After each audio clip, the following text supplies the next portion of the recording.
beware of every wind of doctrine. All manners of doctrines now going around to deceive, to recapture for the devil those whom God had already saved. Can you ever believe that a preacher can stand up on the pulpit and tell the congregation that the greatest problems in the Bible are Moses and Elijah? They say that people like me, who tells you to take heed? They said, we have not studied Paul. I studied Paul more than these people who begin to tell us that if I had studied Paul, I would have known that he's an apostle of grace, and therefore I wouldn't be talking what I'm talking. I studied Paul. And so I'm going to talk to you from what Paul, the one they claim as their source, from what Paul said. I won't even touch any other apostle.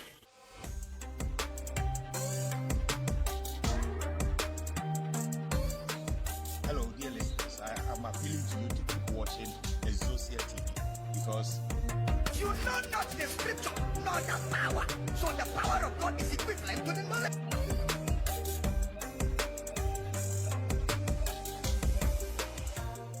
There are so many preachers now all over the world telling you that since you are saved by grace, which is true, that you can now do whatever you like, that you will still make it to heaven.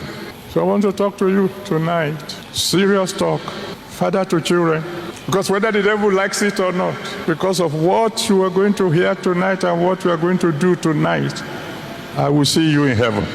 I studied Paul because when I became born again, I studied certain characters in the Bible. And one of the people I studied was Paul. Why? Number one, Paul was an academician. And I'm coming from the academic world. He has a PhD in law. There's a lot of relationship between law and mathematics. We deal in logic. I studied Paul because I wanted to become like him. And he is the one who said, 1 Corinthians chapter 9, verse 24 to 27. He says, you want to stay on the rock? Keep your body under subjection. That's what Paul says. You can't claim that you are born again and then continue to do whatever your flesh wants to do. No way. Oh, they tell me Jesus paid it all. I agree.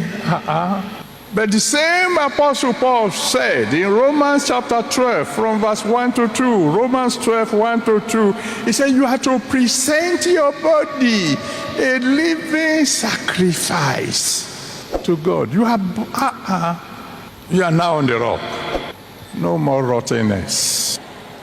The same Apostle Paul warned us in Ephesians chapter 4 from verse 14 to 31. Please read it, write it down and read when you get home. Ephesians 4 from verse 14 to 31, he says, hey, beware of every wind of doctrine. All manners of doctrines now going around to deceive, to recapture for the devil those whom God had already saved.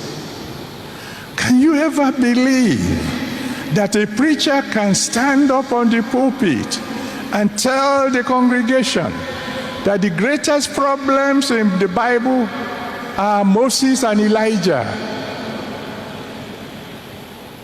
Moses and Elijah, they were problematic.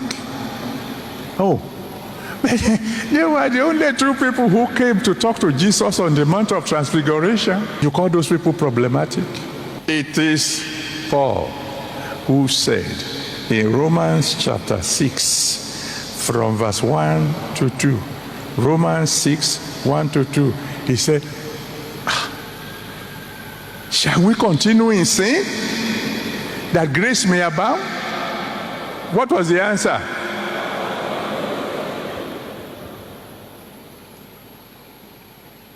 Don't let anybody deceive you.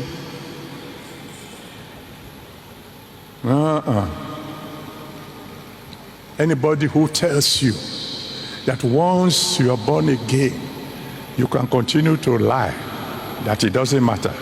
You can continue to cheat. that it doesn't matter. That you can continue to fornicate, that it doesn't matter.